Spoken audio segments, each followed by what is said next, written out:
Peligro. Y eso nos pasa a nosotros, que cuando nos descuidamos espiritualmente nos ponemos en peligro en la comunión con el Señor. Entonces me va a tocar a mí hablar acerca de la primera de Juan 2, del versículo 15 en adelante hasta 4:21.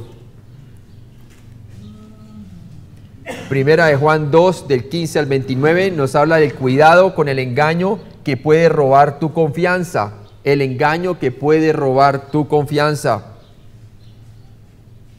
Primera de Juan 2, del 15 al 17, nos dice la palabra: no améis al mundo ni las cosas que están en el mundo. Si alguno ama al mundo, el amor del Padre no está en él.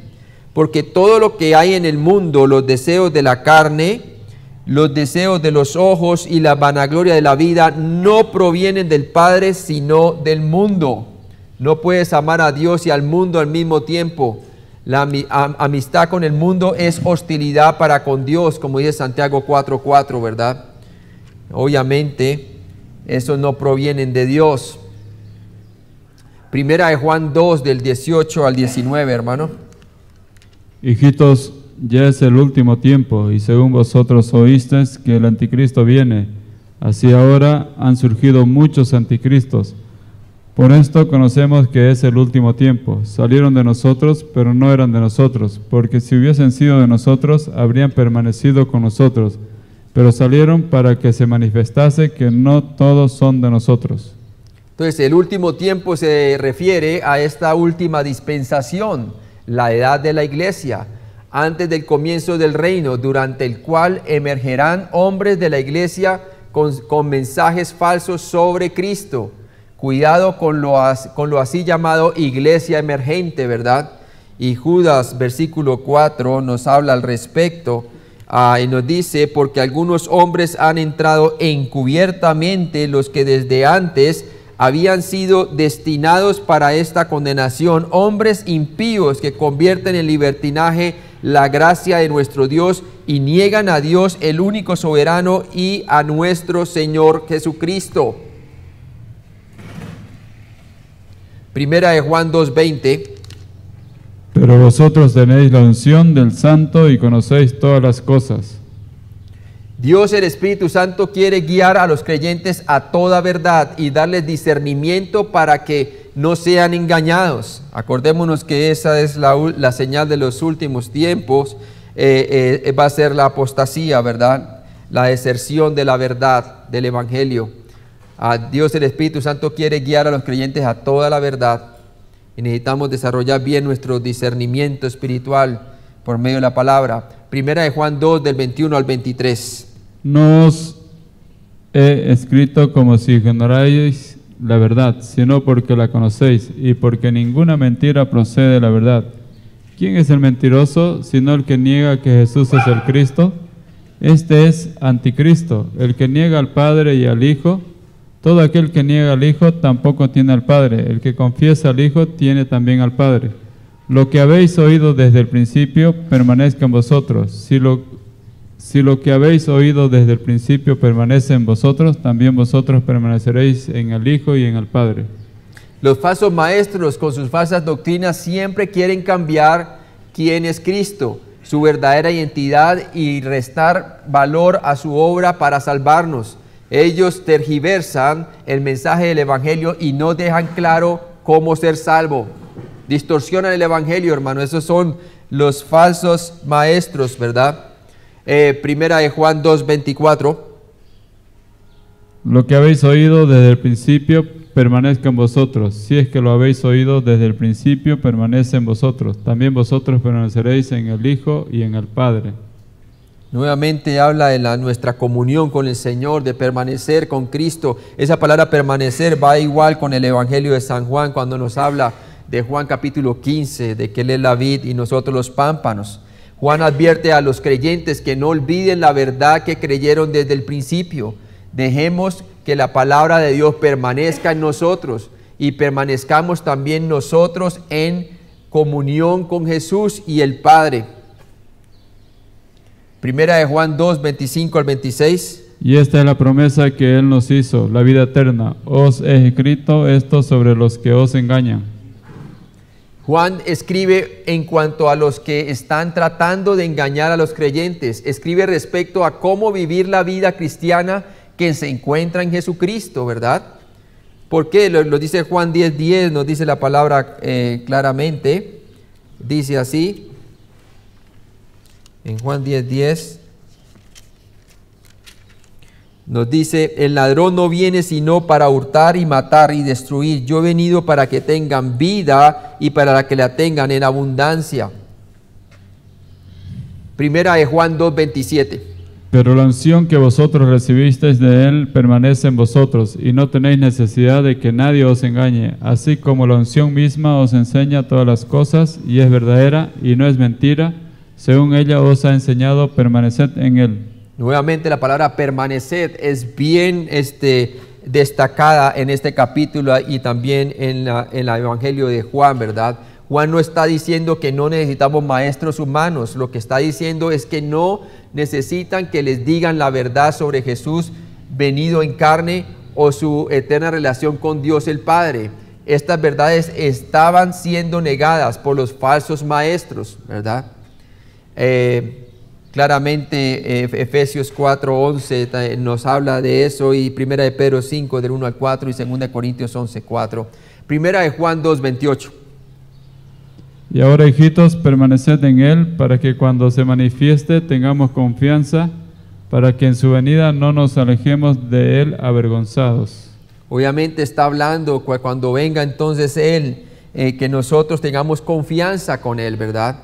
Que nos encuentre realmente permaneciendo en él, en su palabra abundando en nuestros corazones, abundando en nuestra mente, de tal manera de que cuando él aparezca estemos gozosos, sirviendo al Señor, ¿cierto? Como dice Pablo, no hallándonos teniendo nuestra propia justicia, apoyándonos en nuestra propia justicia, sino en Cristo. Las buenas obras no tienen que seguir a la salvación para probar tu salvación, pero son importantes para ti, para que tengas confianza en la venida del Señor. Acuérdate que fuimos salvos para buenas obras, no por buenas obras, sino para buenas obras. Realmente fuimos salvos por la gracia mediante la fe en nuestro Señor Jesucristo, no por obra para que nadie se gloríe. Primera de Juan 2:29, hermano. Si sabéis que él es justo, sabed también que todo el que hace justicia es nacido de él. La verdadera justicia solo viene de Dios. Solo los que han nacido de Dios pueden vivir rectamente. Miremos un momentico esta referencia, hermano, de Segunda de Pedro 1:11. Nos dice la palabra de Dios: porque de esta manera os será otorgada amplia y generosa entrada en el reino eterno de nuestro Señor y Salvador Jesucristo. Y eso es lo que el apóstol Pedro añoraba en todos los creyentes, que tengamos una amplia y generosa entrada, ¿cierto? Que nos encuentre el Señor en comunión con Él. La verdadera justicia solo viene de Dios, solo los que han nacido de Dios pueden vivir rectamente. Primera de Juan 3, del 1 al 24, nos habla del amor, que es el código de conducta para el Hijo de Dios, ¿cierto? Él mismo lo dijo en Juan, ¿verdad? Cuando hablaba de Jesús, que con esto conocerán que son mis discípulos, cuando os améis unos a los otros como yo os he amado, ¿verdad? El amor es el código de conducta. Primera de Juan 3:1, hermano. Mirad cuál amor nos ha dado el Padre para que seamos llamados hijos de Dios. Por esto el mundo no nos conoce, porque no le conoció a Él. Por fe en Cristo hemos llegado a ser hijos de Dios, y esto es una increíble muestra de su amor y de su gracia. Nosotros no merecíamos esto, y entre más permanecemos en Él, más evidente se va a hacer que el mundo no conoce al Señor, ¿verdad? En nuestras vidas, porque no le conocieron a Él. Primera de Juan 3:2. Amados, ahora somos hijos de Dios y aún no se ha manifestado lo que hemos de ser, pero sabemos que cuando Él se manifieste seremos semejantes a Él, porque le veremos tal como Él es. Cuando el Señor venga en el rapto, los creyentes recibirán cuerpos resucitados como el de Cristo. Y eso lo vemos en 1 de Corintios 15, de 51-52, ¿cierto? Que en un abrir y cerrar de ojos, a la final trompeta, seremos arrebatados para estar juntamente con el Señor. También 1 de Tesalonicenses capítulo 4, del 13 al 17. Primera de Juan 3:3. Y todo aquel que tiene esta esperanza en Él se purifica a sí mismo, así como Él es puro. Todo aquel que añora esa venida del Señor Jesucristo se purifica a sí mismo, quiere decir, se santifica en la práctica. ¿Por qué? Porque está poniendo su mente y su mirada en las cosas del cielo, ¿cierto? Buscar primeramente el reino de Dios y su justicia, y todo lo demás será añadido. Cuando ponemos nuestra mirada en la realidad de nuestra futura glorificación en el cielo, eso tendrá por resultado nuestra real santificación aquí. Y esa era la manera como los de Hebreos 11 alcanzaron buen testimonio, porque miraban hacia la promesa. Entonces tenemos la realidad de la salvación, la realidad permanente es que hemos sido salvos de la pena del pecado una vez pusimos nuestra confianza en que Cristo murió por nuestros pecados y resucitó entre los muertos. Fue en un instante de nuestra vida cuando pusimos toda nuestra fe en Cristo y en la obra completa que Él hizo únicamente, ¿cierto? Y luego tenemos la realidad presente, que somos salvos del poder del pecado. Es una realidad presente, ¿cierto? Y tenemos como Tito 2:2 y Colosenses 3 del 2 al 3. Y también Habacuc nos dice junto con Romanos 1:17, el justo por su fe vivirá. Pero ahora tenemos una realidad futura que es la que está haciendo énfasis aquí en la primera de Juan capítulo 3. Y esta realidad futura es que nos dice de que el que añora la venida de nuestro Señor Jesucristo se purifica a sí mismo, ¿cierto? Así como Él es puro. ¿Por qué? Porque estamos esperando la gloriosa aparición de nuestro Señor Jesucristo. ¿Para qué? Para ser salvos de la presencia del pecado. Vamos a ser salvos de la presencia del pecado, vamos a ser transformados, este cuerpo mortal se vestirá en inmortalidad, no vamos a tener ninguna influencia de nuestra naturaleza carnal, por fin vamos a estar en su presencia y a la vez también ya no vamos a tener mala influencia del mundo ni tampoco de Satanás. Y entonces el que está esperando esa venida así, se santifica a sí mismo, así como Él es puro. Entonces, ¿cómo debemos de hacer como el cristiano, verdad? El creyente está caminando en comunión con el Señor, permaneciendo, como dice la primera de Juan. ¿Y qué hace? Toma posesión de sus posesiones. ¿Por qué? Porque ya ha sido salvo de la pena del pecado. Por lo tanto, toma provecho de su posición en Cristo, que ya ha muerto al pecado. De tal manera de que ya no vivo yo, sino vive Cristo en mí. Y las obras que hace ahorita las hace en el poder del Hijo del Dios. Quiere decir que es salvo por el poder del pecado, teniendo comunión con Él. Pero a la vez también está mirando, como dice aquí la primera de Juan capítulo 3, ¿verdad? Que mirando hacia adelante la manifestación gloriosa de nuestro Señor Jesucristo, ¿qué pasa? Se santifica a sí mismo, así como Él es puro. Muy bien, vamos a continuar primera de Juan 3, del 4 al 6, hermano. Todo aquel que comete pecado infringe también la ley, pues el pecado es infracción de la ley. Y sabéis que Él apareció para quitar nuestros pecados y no hay pecado en Él. Todo aquel que permanece en Él no peca. Todo aquel que peca no le ha visto ni le ha conocido. Ok, cuando andamos en la luz no pecamos, ¿cierto? Gálatas 5:16 nos dice que básicamente, vamos allí un momentico en Gálatas 5:16, nos dice, digo pues, andad en el Espíritu y no satisfacerá los deseos de la carne. Realmente lo que nos dice el griego, no satisfacerá los deseos de la carne. Es una promesa. Entonces cuando andamos en la luz no pecamos. Hay obviamente un problema en la vida del creyente si anda continuamente en el pecado. Primera de Juan 3, de 7 al 8. Hijitos, nadie os engañe, el que hace justicia es justo como Él es justo, el que practica el pecado es el diablo, porque el diablo peca desde el principio. Para esto apareció el Hijo de Dios, para deshacer las obras del diablo. Nosotros somos posicionalmente justos en Cristo, porque somos salvos, pero solo practicamos justicia cuando permanecemos en Cristo. Cuando pecamos estamos viviendo según la carne y somos engañados por el diablo.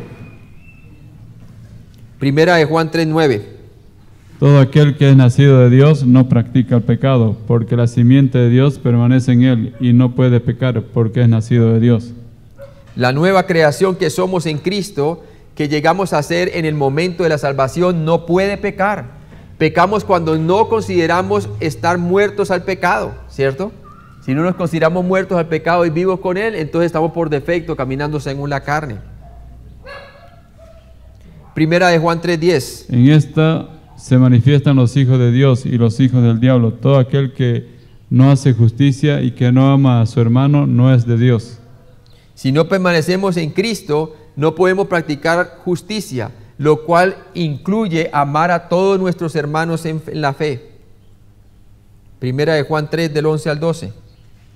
Porque este es el mensaje que habéis oído desde el principio, que nos amemos unos a otros, no como Caín, que era del maligno y mató a su hermano. ¿Y por qué causa le mató? Porque sus obras eran malas y las de su hermano justas. Juan se refiere al mandamiento del Señor en Juan 13, del 34 al 35, y usa a Caín como un ejemplo de los horrores que vienen por no amar a los demás. Primera de Juan 3, del 13 al 14. Hermanos míos, no os extrañéis si el mundo os aborrece. Nosotros sabemos que hemos pasado de muerte a vida, en que amamos a los hermanos. El que no ama a su hermano permanece en muerte. Tal como Caín aborrecía a su hermano porque las obras de su hermano eran justas y las suyas eran malas, así no debemos sorprendernos si el mundo nos detesta. Primera de Juan 3:15. Todo aquel que aborrece a su hermano es homicida, y sabéis que ningún homicida tiene vida eterna permanente en él. Cuando no amamos a alguien, eso muestra que estamos fuera de comunión con Dios. Primera de Juan 3:16. En esto hemos conocido el amor, en que Él puso su vida por nosotros. También nosotros debemos poner nuestras vidas por los hermanos. La norma del amor se mide por los hechos de Jesucristo, especialmente su muerte por nosotros, su autosacrificio. Debemos de amar a los demás así como Cristo nos amó. Primera de Juan 3, de 17 al 18. Pero el que tiene bienes de este mundo y ve a su hermano tener necesidad y cierra contra él su corazón, ¿cómo mora el amor de Dios en él?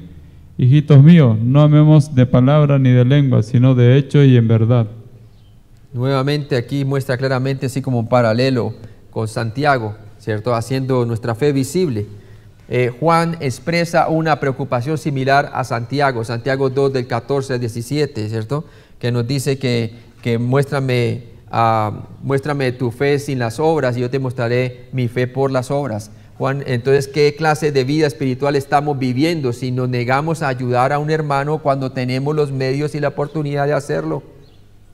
Primera de Juan 3 del 19 al 22. Y en esto conocemos que somos de la verdad y aseguraremos nuestros corazones delante de Él. Pues si nuestro corazón nos reprende, mayor que nuestro corazón es Dios, y Él sabe todas las cosas. Amados, si nuestro corazón no nos reprende, confianza tenemos en Dios, y cualquiera cosa que pidiéramos la recibiremos de Él, porque guardamos su mandamiento y hacemos las cosas que son agradables delante de Él. Cuando tenemos una buena conciencia o corazón, podemos acercarnos a Dios en oración con confianza y hacer nuestras peticiones.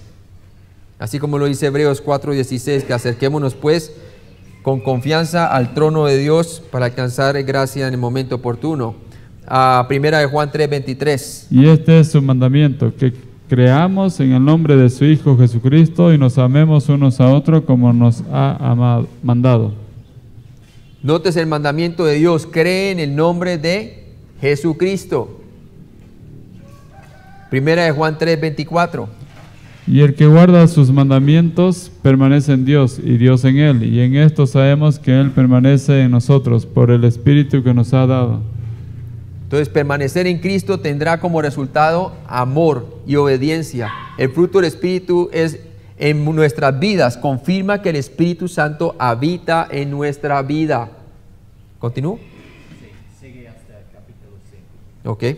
Amados, no creáis a todo espíritu, sino probad los espíritus si son de Dios, dice el capítulo 4, versículo 1, porque muchos falsos profetas han salido por el mundo. Entonces vamos a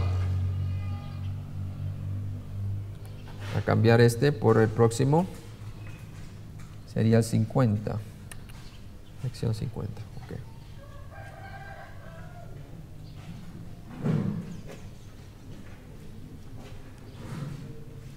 Entonces vemos en 1 de Juan 4, el 1 al 6. Vamos a ver que el que conoce a Dios puede discernir la verdad. El que no conoce a Dios vive engañado por las mentiras del mundo. 1 de Juan 4, 1, hermano.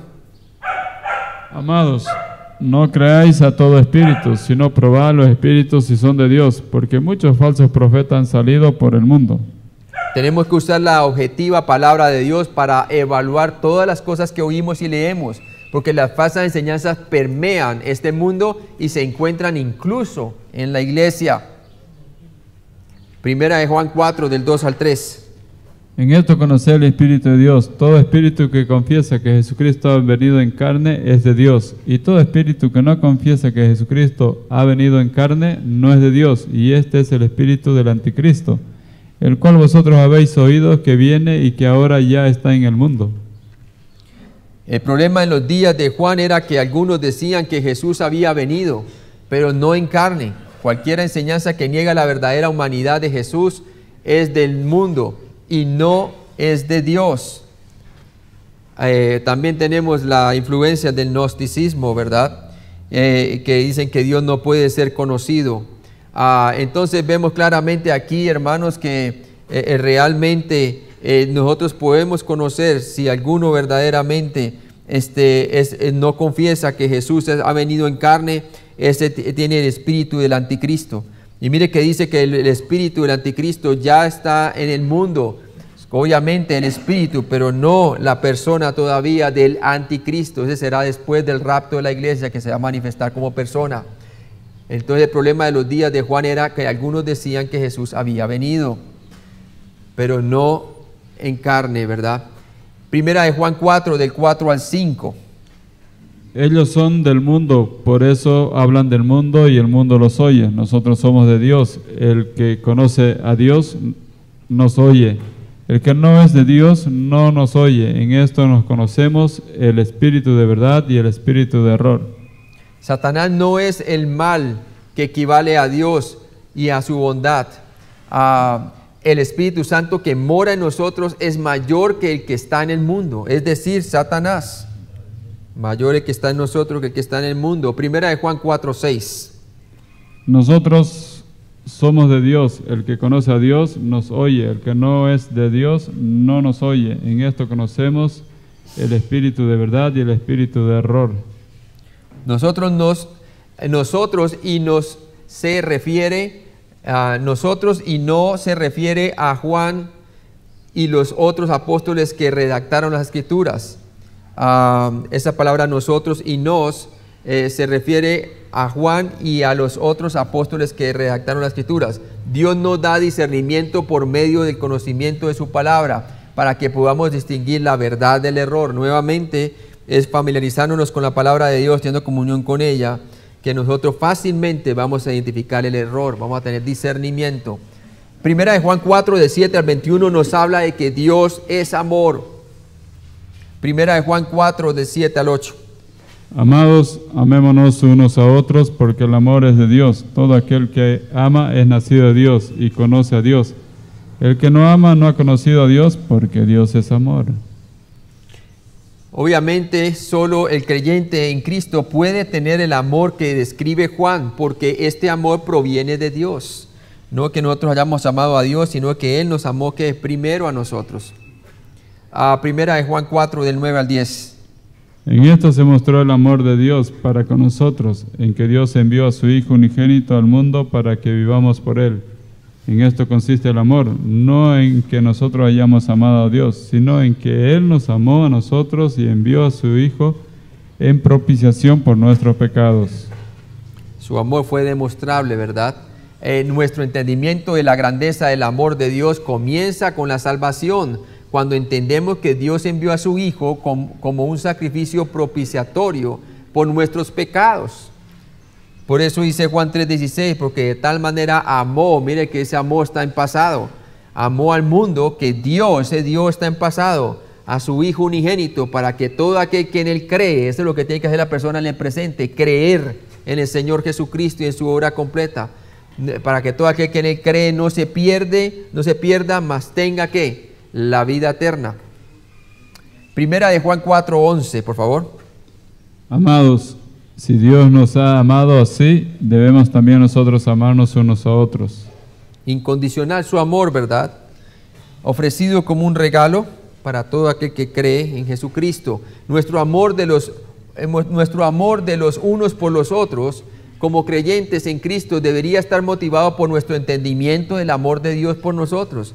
A mayor amor que tengamos por Dios de una manera vertical, a mayor amor vamos a reflejar hacia los hombres de una manera horizontal. Primera de Juan 4, del 12 al 13. Nadie ha visto jamás a Dios. Si nos amamos unos a otros, Dios permanece en nosotros, y su amor se ha perfeccionado en nosotros. En esto conocemos que permanecemos en Él, y Él en nosotros, en que nos ha dado de su Espíritu. Entonces aquí claramente el amor bíblico consiste hacia quienes podemos ver. Es una manifestación externa de nuestro amor por Dios, a quien no podemos ver. Es la evidencia de que estamos madurando espiritualmente al permanecer en Él, ¿cierto? Hermano, es algo que realmente se puede evaluar. Las personas pueden evaluar si realmente nosotros estamos permaneciendo en Él, si estamos teniendo comunión con Él. Es que el amor se va a hacer evidente en la manera como nosotros amemos a los demás. Primera de Juan 4, del 14 al 16. Y nosotros hemos visto y testificamos que el Padre ha enviado al Hijo, el Salvador del mundo. Todo aquel que confiese que Jesús es el Hijo de Dios, Dios permanece en Él y Él en Dios. Y nosotros hemos conocido y creído el amor de Dios, el amor que Dios tiene para con nosotros. Dios es amor, y el que permanece en amor, permanece en Dios y Dios en Él. Entonces nuevamente está hablando de la comunión, la coinonía que tenemos con el Señor. La confesión significa decir las cosas igual como Dios las dice. Dios dice que Jesús es el Hijo de Dios, y el creyente que permanece en Cristo manifiesta verbalmente estar de acuerdo con esta declaración. Y es más, cuando tiene comunión también lo declara de una manera en sus obras, ¿verdad? Los falsos maestros no están de acuerdo y no confiesan esto. No confiesan eso. Primera de Juan 4, 16b. Para ser salvos confiamos en el amor de Dios por nosotros, creyendo en Él, que dio a su Hijo unigénito para morir por nuestros pecados y que lo resucitó al tercer día. Después de ser salvos debemos continuar permaneciendo o estando firmes y convencidos de ese mismo amor por nosotros, ¿cierto? Y mire lo que dice allí Efesios 3:19. Efesios 3:19. Nos dice, y de conocer el amor de Cristo que excede todo conocimiento, para que seáis llenos de toda plenitud de Dios, ¿verdad? El Señor lo hablaba también a través de Pablo, de que conociendo la anchura, la longitud, la altura del amor de Dios que excede todo conocimiento humano. Para ser salvos confiamos en el amor de Dios, hermanos. Y cada día requiere que lo conozcamos más a Él. Primera de Juan 4, del 17 al 18. En esto se ha perfeccionado el amor en nosotros, para que tengamos confianza en el día del juicio. Pues como Él es, así somos nosotros en este mundo.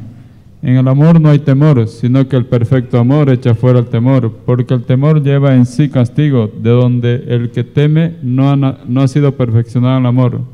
Nosotros le amamos a Él porque Él nos amó primero. Cuando llegamos a conocer, entender y apreciar la profundidad del amor de Dios, perdemos el temor al juicio venidero. Nosotros no seremos condenados. Y como lo dice Romanos 8, 34, 35, pues que no hay condenación para los que están en Cristo Jesús, ¿cierto? Obviamente la palabra de Dios es clara, hermanos, de que cuando nosotros caminamos en la luz, su amor se va a hacer evidente en nuestras vidas y vamos a ser perfeccionados en ese amor, ¿verdad? Cada vez que caminamos según el Espíritu, ¿cierto? Para no satisfacer los deseos de la carne. Primera de Juan 4, 19. Nosotros le amamos a Él porque Él nos amó primero.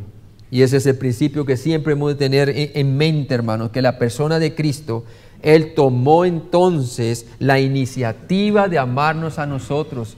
Por lo tanto, cuando el creyente tiene comunión con Cristo, adivine quién toma la iniciativa para amar a su esposa como esposo, ¿cierto? Uno, ¿verdad? Pero esta iniciativa viene de Dios. Entonces Él es el iniciador, y cuando tenemos comunión con el Señor, amamos a las personas como Cristo nos amó incondicionalmente. Dios es el iniciador del amor, no nosotros. Primera de Juan 4, del 20 al 21. Si alguno dice, yo amo a Dios y aborrece a su hermano, es mentiroso, pues el que no ama a su hermano, ¿a quien ha visto? ¿Cómo puede amar a Dios a quien no ha visto? Y nosotros tenemos este mandamiento de Él, el que ama a Dios, ame también a su hermano. Entonces, claramente, no podemos amar a Dios y al mismo tiempo odiar a nuestro hermano o hermana. Si amamos a Dios, debemos amarnos los unos a los otros, ¿sí? El amor de Dios se manifestó en la persona de nuestro Señor Jesucristo. Murió por nuestros pecados y se levantó entre los muertos. De igual manera, un creyente que está permaneciendo en Él va a manifestar ese amor. Y si no lo está manifestando es porque se ve claramente que no está conociendo el amor de Dios que le ha dado a Él su vida eterna, ¿verdad? Le falta entonces profundizar en el conocimiento del amor de Dios. Y por eso nos dice que el amor... ¿Qué pasa? Dice la palabra de Dios que el amor nunca deja de ser. Nunca deja de ser. Profecías pasarán, las lenguas cesarán, la ciencia se acabará, pero el amor nunca deja de ser. Porque es una persona, hermano. Es el Señor Jesucristo. Vamos a orar entonces. Padre Celestial, gracias por este